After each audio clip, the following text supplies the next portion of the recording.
Welcome to the Old Time Radio Westerns. I'm your host, Andrew Rhynes, and I'm excited to bring you another episode absolutely free. This episode is one of many released every month, totaling over 80 episodes so far.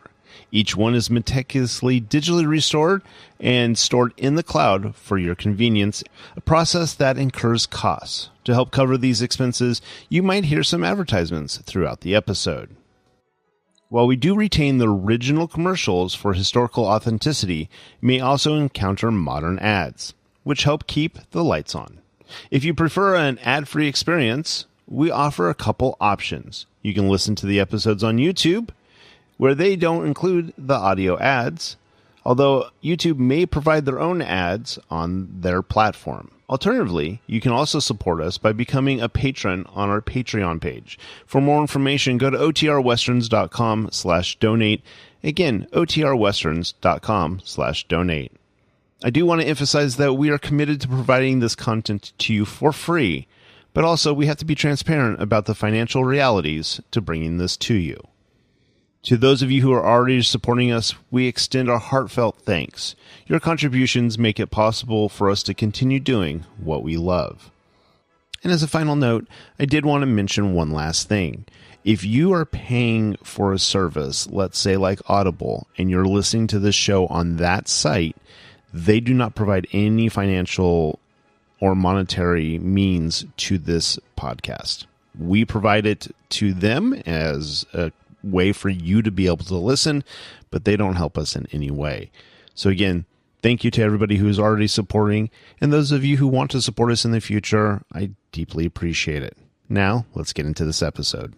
This episode is going to be Challenge of the Yukon. Original air date is April 1st, 1951, and the title is The Blue Scarf. Hope you enjoy.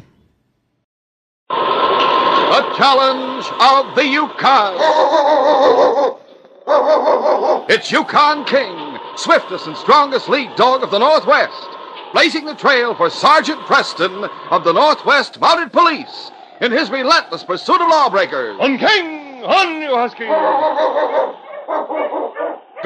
Gold discovered in the Yukon. A stampede to the Klondike in the wild race for riches. Back to the days of the gold rush, with Sergeant Preston and his wonder dog, Yukon King, as they meet the Challenge of the Yukon.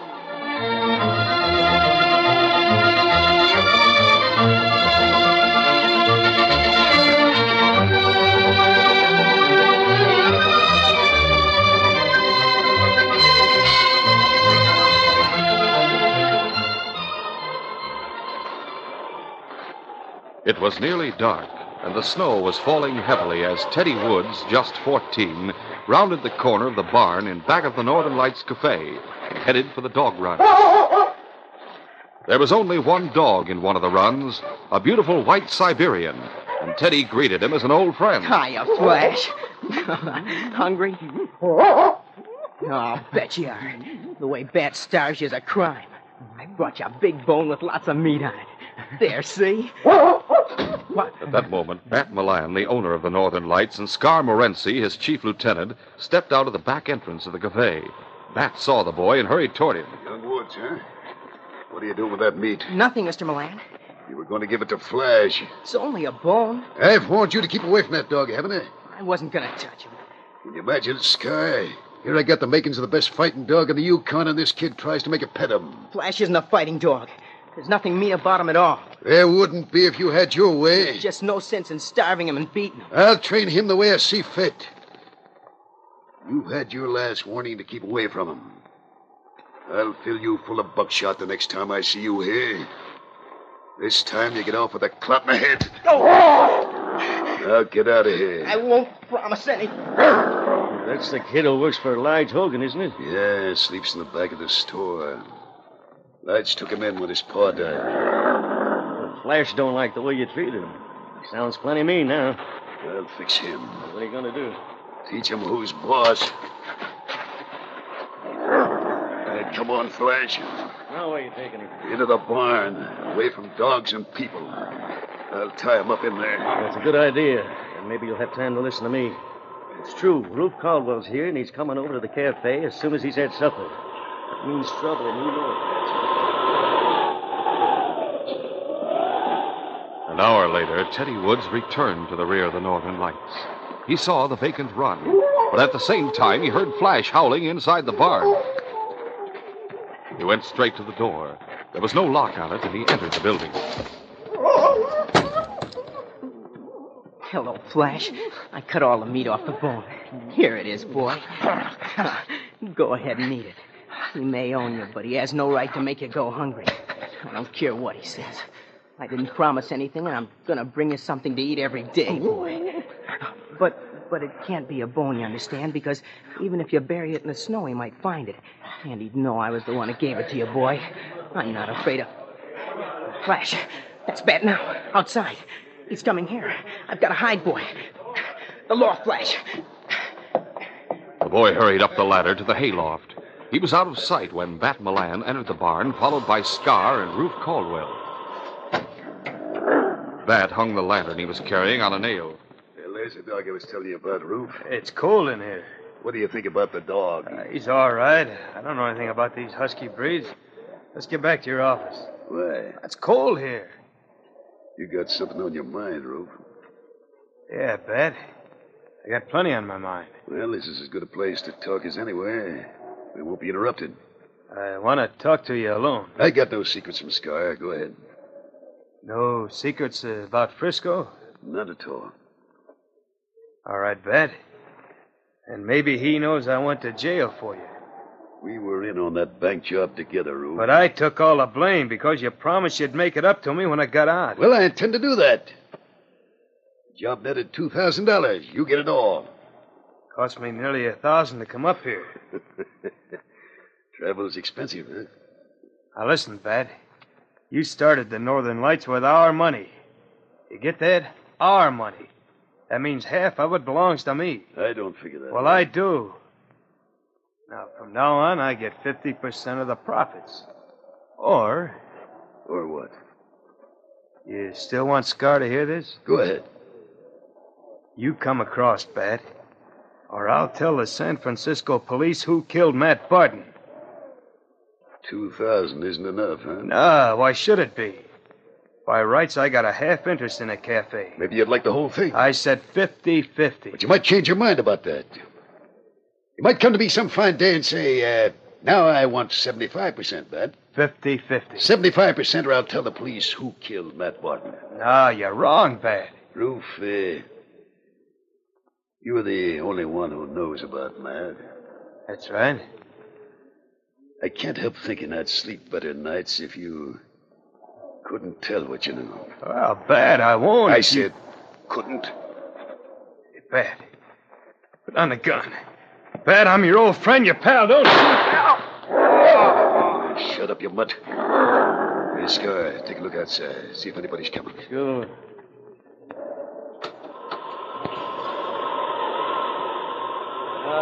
Nobody could have heard the shot in this storm. What do we do with him? Get rid of him. Yeah, but he's registered at the palace. If he don't show up, they'll be asking questions. You'll take him up to your cabin on Lodestone Creek. I will. That's what I said. Anyway, you'll start for Lodestone. And then what? You're back here in a few hours. Now, your story is that a couple of trail robbers held you up, took your poke, and shot Roof. Oh, I get it. Shall I use your team? Get your own. Come back here and pick up the body. Okay. You'll stay here until I get back? I will not. I'm going back to the cafe. Oh, Bat. Yeah? This is a big favor. You too? Oh, no. Don't get me wrong. I'd do what you ask. I'm an accessory. I'm in it as much as you are. But that's all right, only... The, 2,000 I was going to pay Roof? That suits me. All right. Let's go. Here's a lantern.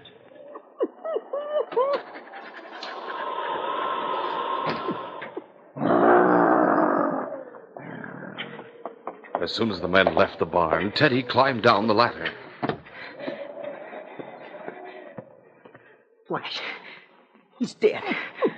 Bat must have killed a man in San Francisco. This man knew about it, so Bat shot him. Just like that. If Bat knew I was up in the loft, he'd... Flash, I'm scared. I don't want to stay around here anymore.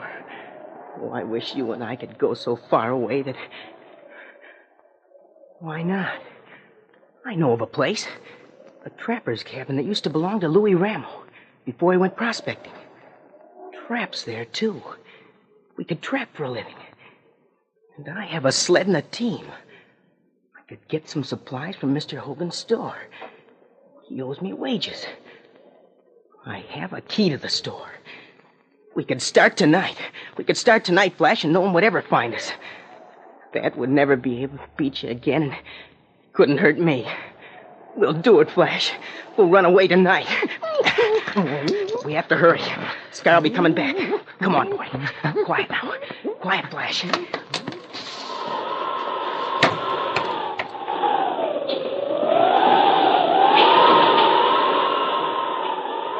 Sergeant Preston was driving down the main street of Dawson.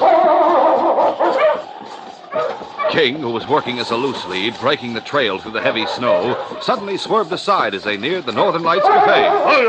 What's the matter, King? King barked an invitation for the sergeant to follow him around and back of the building. Well, if you want me to follow you, I'd better light the hurricane lantern so I can see where I'm going. It was the scent of death that made King so insistent. He led his master straight to the door of the barn. Inside, King? The sergeant opened the door and held the lantern high. One glance was enough to tell him the man on the floor was dead. Bullet straight through the heart. Guard him, King. I'm getting back my land.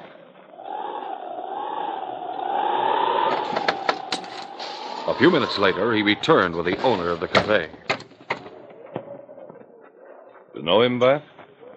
Well, yes, I do. His name is Rufus Caldwell. He just arrived in Dawson. Why, I was talking to him not more than 15 minutes ago. I used to know him in San Francisco, Sergeant. You were talking to him here? No, in the cafe. How's he happen to be out here? Why, Rufus was a great dog fancier. Huh? And I suggested he step out in the back and take a look at my huskies. Hey, where's Flash? Flash? My white Siberian. He was chained up in here. He's gone. He was stolen. Hey, that's it. Roof came out here and caught someone stealing my dog. Whoever it was shot him, made his getaway. Now, that's all you have to do, Sergeant. Find my dog and you'll find the murderer. Perhaps. I wonder if there are any tracks you can follow. Oh, it's snowing too hard. Well, Flash shouldn't be hard to find. Pure white and almost as big as your King. People always notice him. How did it happen you sent Caldwell out here by himself? Why didn't you come along? Surely you don't suspect me. A murder's been committed, and it's my job to get all the information I can. Why didn't you come along? Well, I was busy in my office. What is it, King? King was standing at the foot of the ladder and looking up toward the loft. A blue woolen scarf was hanging down from the open trap. It was Teddy's scarf. It had caught on a nail as he was climbing down the ladder. In the boy's excitement, he had never missed it. The sergeant climbed the ladder and released the scarf. The light from his lantern caught a puddle of melted snow on the floor of the loft. Your roof leak? No, Sergeant. Probably snow from someone's parka. Yes, there's a footprint. Someone was up there? Looks that way. Someone was hiding up there when Roof came into the barn. Roof saw him It and then... doesn't help much to guess. But that blue scarf belongs to the killer. Now you have two clues, Sergeant. The scarf and my dog. All you have to do The is... first thing I have to do is find out all I can about the dead man. The name is Caldwell, you say? Roof Caldwell from San Francisco. How well did you know him? Well, he was only a casual acquaintance, but you know how it is when you meet someone from your hometown up here. You feel you have a lot... That replied to all the sergeant's questions with glib lies. The sergeant was able to learn nothing of value. From the barn, he went to the cafe and questioned the employees and customers. Roof had entered the cafe and gone straight to Bat's office. That was the last anyone had seen him. At the end of the examination, the blue scarf and the missing dog were the only clues. The sergeant proceeded to headquarters and alerted all the members of the force. A search was made of the town, but no one had seen the white Siberian. It was understandable. The storm had grown even worse. No one stepped outside who could help it. And so the night passed. But the following morning, Lige Hogan appeared at headquarters. The sergeant knew the storekeeper well. Morning, Lige. Good morning, Sergeant. You seem worried about something. Yes, I am. Well, out with it. You know Teddy Woods? The boy who works for you? Yes, his father was a friend of mine. When he died, I gave the boy a job, and Well, Teddy's been sleeping in the back of the store, so he could be there early in the morning to light the stove. And Go on. Well, he wasn't there this morning. I don't know where he is, except that... Well, naturally, I've heard about what happened to Northern Lights last night. There may be a connection. A connection between Teddy Woods and a murder? It's unbelievable. He's a good boy. Yes, I think so, too. There must be some other explanation. Let me have the facts, Lige, all of them. Well, Teddy's gone. His sled and his dog team are gone. Some supplies are gone. Huh? Oh, he didn't steal them. The wages I owe him will more than cover him, but... Is that all? The blue scarf, Sergeant. They say you found a blue scarf in the barn last night. Yes, May I see it? that's right here. You recognize it? Yes. It's Teddy's. Oh. He was fond of Flash. He didn't like the way Bat treated him. I can see that he might be tempted to... but the other, Did Teddy have a gun? one that belonged to his father, can't be. Lige, there's only one thing to do, and that's find the boy.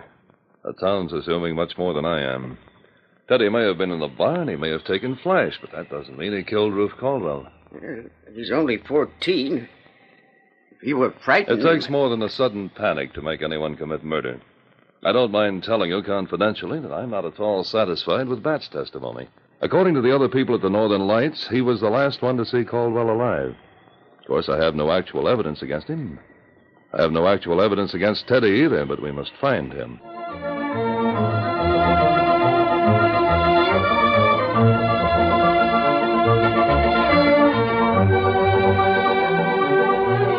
We'll continue our adventure in just a moment.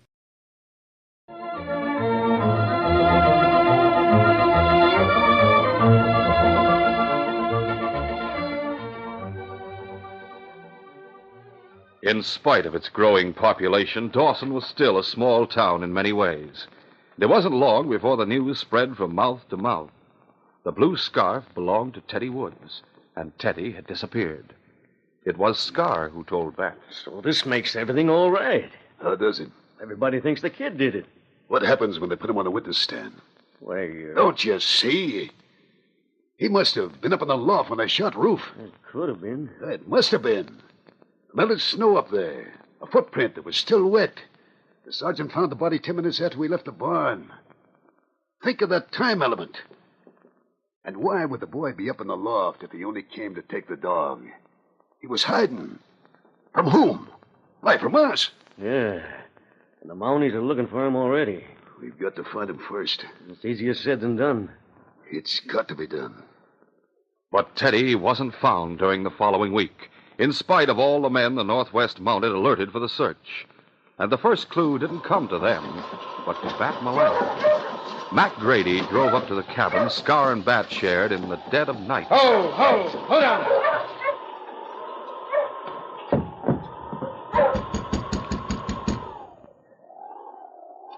Hi. Who is it? Mac, come on in.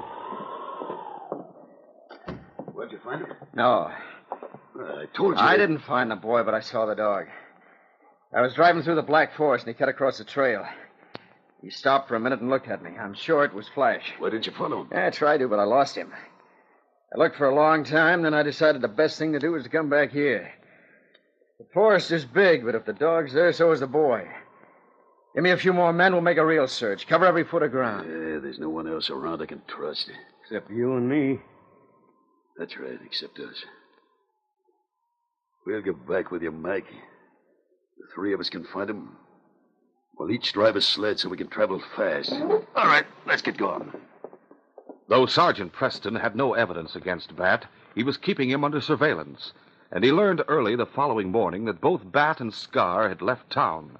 A traveler arriving in town from the north had seen them on the trail. The sergeant harnessed his team and started after them. On the Huskies! But it was slow work. It was snowing, and there were no sled tracks to follow. The sergeant had to stop at every way cabin to check and make sure he was on the right trail. It was evening before he reached the wilderness trading post on the edge of the Black Forest.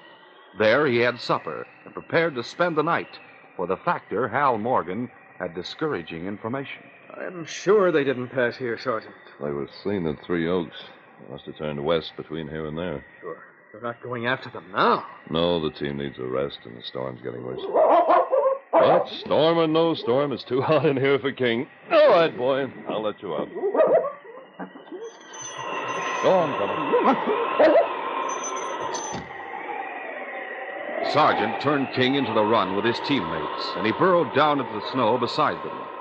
The storm grew wilder during the night, but he slept soundly until shortly after midnight when he was wakened by a dog howling. It was a big white Siberian at the edge of the forest. He knew the dog. He had seen him in Dawson. King barked a welcome. The dog ran toward him, and then back toward the forest, barking an invitation to follow him. This was no invitation to play. It was a warning of danger, a request for help, and King decided the sergeant should be told about it. The fence of the run wasn't high, and King scrambled over it on the first attempt. He ran to the back door of the post and started scratching on it.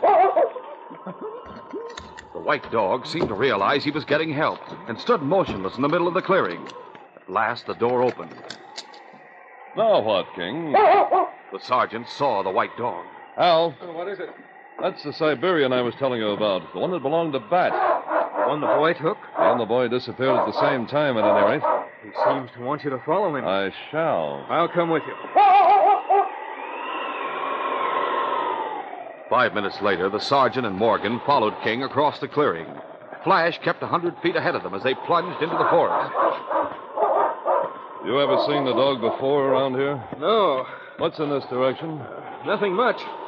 Louis Rameau used to live about a mile from here. His cabin's empty now. You sure? Has it been empty for the past week? That I can't say. Would Teddy know about the cabin? Yes, his father prospected Wilderness Creek one summer.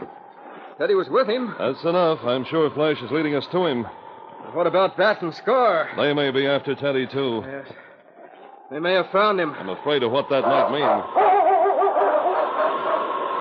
Preston and Morgan could no longer see Flash, but King kept them on his trail. And finally, they saw a faint glow ahead of them. That light in the cabin? It must be. As they neared the edge of the clearing in which the cabin stood, they could see Flash standing in front of it, barking furiously. A moment later, the door swung open and Teddy ran out. Teddy! Come back here! Almost at once, the figure of a man loomed in the lighted doorway. A gun flashed in his hand. The sergeant reached for his gun, but before he could fire, Flash had thrown himself at the man in the doorway. A shot rang out. The dog dropped to the ground. Before the man could fire again, the sergeant's gun spoke. The man clutched his arm and slammed the door of the cabin.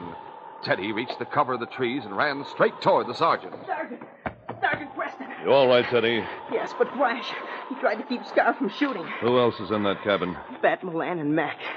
They were going to kill me. I tried to make them believe I didn't know anything about what happened in the barn, but they knew I was lying. Then all of a sudden, we heard Flash barking outside, and they all went to the window. I took a chance and ran out the door. Oh, poor Flash. Teddy, what did happen in the barn? Bat shot a man. You saw him? Yes. I was looking down through the trap. I was up in the loft. I went up there when I heard them coming. I've been feeding Flash, and Bat told me that if I ever did it again, he'd fill me full of buckshot. Well, why'd you run away, Teddy? Why didn't you come to me? I was scared. Bat shot the other man because he threatened to tell on him. Tell what? That Bat had committed another murder back in San Francisco. Did he mention any names? I'll never forget. Matt Barton. That's all the evidence I need, a motive and an eyewitness. Al, take Teddy back to the post. Are you going after them? The boy said there were 3 men. I have an idea they're coming after me. Look, they put out the lamp. Hurry. Come on, Teddy. Right. As Morgan and Teddy started back through the forest, the door of the cabin opened. Easy, boy. The sergeant could barely make out the figures of the 3 men through the thickly falling snow, but he decided to try a bluff. You're covered! Stand where you are and drop your guns! You're under arrest! The men's answer was to open fire in the direction of the sergeant's voice as they scattered and ran toward the woods. The sergeant held his fire. Now it was impossible to see his opponents, and they were 3 against 1. But the sergeant had one great advantage. King was with him, and King could trail each of the men to his cover. Go on, boy. Find them. Easy does it. Quiet, fella. The great dog moved carefully from tree to tree, the sergeant following close at his heels. Finally, he stopped and looked up in his master's face. The sergeant could see only a few feet ahead through the darkness and the falling snow, but he listened intently. And then he heard cautious footsteps coming slowly toward him. Mac stepped past the tree where the sergeant was waiting. The sergeant brought the barrel of his gun down on the side of the man's head. He dropped to the ground with a sigh. Mac's wrists were handcuffed behind his back. The sergeant then stuffed a bandana in his mouth and unfastened King's collar. I'll have to use this for his ankles, King. When Mac was bound hand and foot, One down, 2 to go, King. Go on, boy.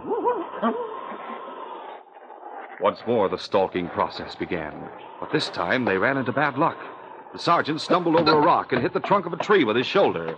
The boughs of the tree were heavy with snow, and the slight jar was enough to send it falling to the ground. Hey, back of us. He's back of us. Shoot! One of the bullets nicked the tree behind which the sergeant had taken cover. But as soon as the volley had ended, he fired in return. He had placed the gun flashes accurately. Scar cried out, and a moment later, Bat yelled for mercy. Don't shoot anymore. I've been hit bad. I dropped my gun. Bat Milan, Yeah, surrender. where's Scar? Right there. You gotta be stopped for. We'll see. Sergeant, we didn't know it was you. Oh, who'd you think it was? Hey, some friend of the kid trying to trick us. It was a friend of Teddy's, all right. Look, we were only trying to capture him for you. We were going to take him back to Dawson and hand him over to you for trial. And why was Scar shooting at him? Because he was trying to get away. Teddy's told me his story, and I'm arresting you for the murder of Rufe Caldwell. Oh, now... Scar's is dead, huh? And if he is? All right, I'll tell you the truth. It was Scar who killed Rufe. I saw him myself. I tried to stop him, You're a liar. but he isn't dead. No, he'll live to hang. Go on, Bat. Ahead of me to the cabin. I'll carry Scar and bind your wounds there. Go on. Morgan and Teddy didn't go all the way back to the post. When the shooting stopped, they returned to the clearing to see what had happened. There was a light in the cabin again. When they crossed the clearing cautiously and looked in the window, There's Bat and Mac. Their wrists handcuffed behind their backs. Where's the sergeant? Kneeling down on the floor beside the stove. Come on in. as they opened the door, they saw Scar lying on the floor, his chest and arm bandaged with his own shirt. You captured them all, Sergeant. Yes. Where's Flash, Sergeant? He wasn't outside. Well, he's over in the corner on the blanket there. He's... He's alive, Teddy. Come have a look at him. Is he going to... Die? Well, I don't think so, son. See, he's trying to wag his tail. Flash. Good boy. He deserves a medal for what he did tonight. Sergeant, about me. What about you? Well, are you going to arrest me for taking him? It wasn't the right thing to do. I know. I just hated to leave him there to be beaten and starved. Well, when you tell the judge that, I think he'll understand. I'd rather go to prison than to have you give Flash back to Bat. He doesn't deserve to own a dog like Flash. He certainly doesn't. Then can't you do something about it, sir? Teddy, Bat won't be in any position to take care of a dog for a long, long time. So the court will probably place him in someone else's custody. Might even be yours. Honest? It's possible. At any rate, I can promise you that Bat will never mistreat Flash again. Never's a long time, Sergeant. You're going to find that out, Bat. All three of you will stand trial as soon as we get back to Dawson. There can only be one verdict. The evidence is in, the conviction is sure, and this case is closed.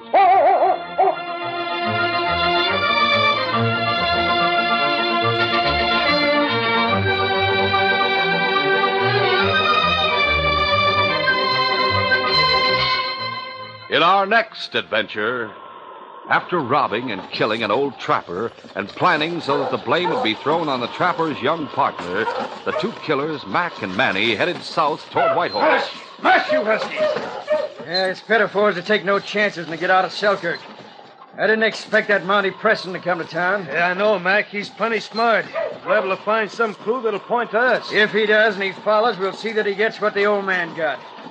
We'll be ready and waiting to fill him with lead. March! When Sergeant Preston and the great dog King finally do get on the trail of the killers, they find them waiting with ready guns to shoot them down from ambush. Be sure to hear this next exciting adventure.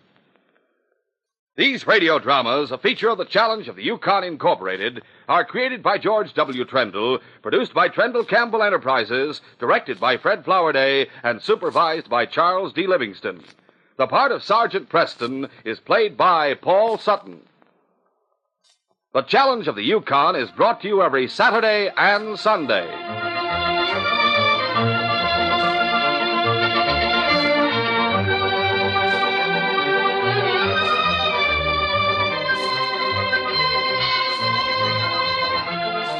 This is J. Michael wishing you goodbye and good luck until our next adventure. This program came from Detroit.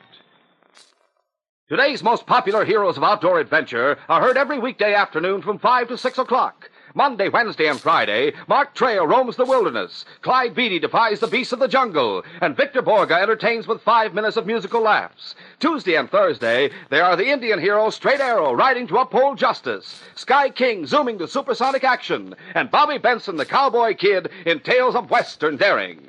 Listen to Mutual's Hour for Fun with Mark Trail, Clyde Beatty, Victor Borga, Straight Arrow, Sky King, and Bobby Benson over most of these stations every weekday afternoon. This is the Mutual Broadcasting System.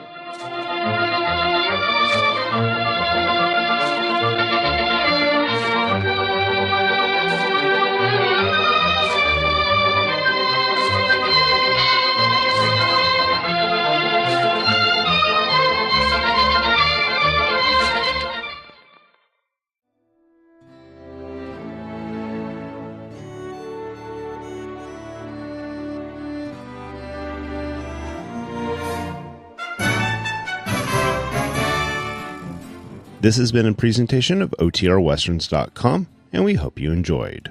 Please take some time to like and rate our shows in your favorite podcast application. Follow us on Facebook by going to OTRWesterns.com/Facebook. Subscribe to our YouTube channel by going to OTRWesterns.com/YouTube. And send us an email, podcast@OTRWesterns.com.